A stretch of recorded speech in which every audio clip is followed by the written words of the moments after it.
श्री शिवाय नमस्तुभ्यम, जय महाकाल। अच्छा दोस्तों, अक्सर कर हम सुबह नहाने के बाद सूर्य नारायण भगवान को जल चढ़ाने जाते हैं, तो इसका सही तरीका हमें मालूम ही नहीं होता है कि सूर्य भगवान को जल कैसे दें।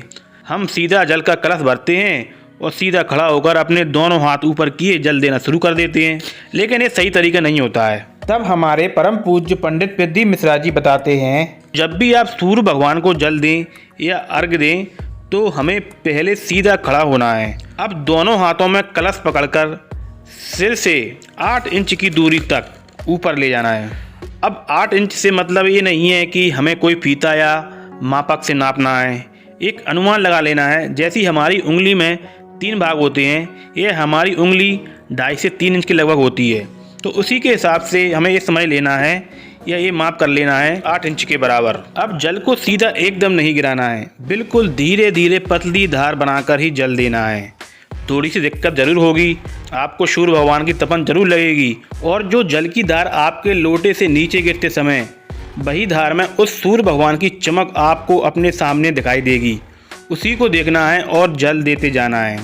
तो दोस्तों, ये तो हो गया सूर्य भगवान को जल देने का सही तरीका। अब बात आती है दोस्तों, हमारे परम पूज्य पंडित प्रदीप मिश्रा जी कहते हैं कि कुछ लोगों के मन में होता है कि सूर्य भगवान को जल देते समय ज़मीन पर जो जल गिरता है तो उसके छींटे हमारे पैरों पर आकर ही उछलते हैं, लेकिन ये बिल्कुल भी गलत नहीं होता है, क्योंकि शिव महापुराण की कथा कहती है कि वो जल तो हमेशा श्रेष्ठता का भाव प्रकट करता है, इसमें कोई गलत नहीं है। तो दोस्तों, अब आपको जल देने का सही तरीका समझ आ गया होगा।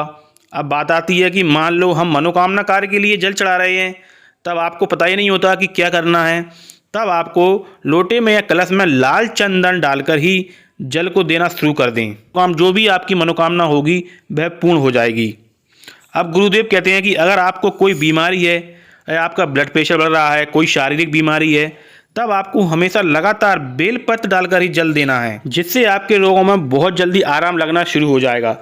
अब एक बात का ध्यान रखें कि अगर आप उस बेलपत्र को उस जल में, उस लोटे में डाल रहे हैं, तो वो बेलपत्र नीचे नहीं गिरने देना है, या फिर या तो आप उसको निकाल सकते हैं, या फिर उसको आप इस तरीके से जल दें कि वो बेलपत्र नीचे ना गिर पाए। अब गुरुजी ने एक और अच्छा उपाय सूर्य भगवान को जल देने का बताया।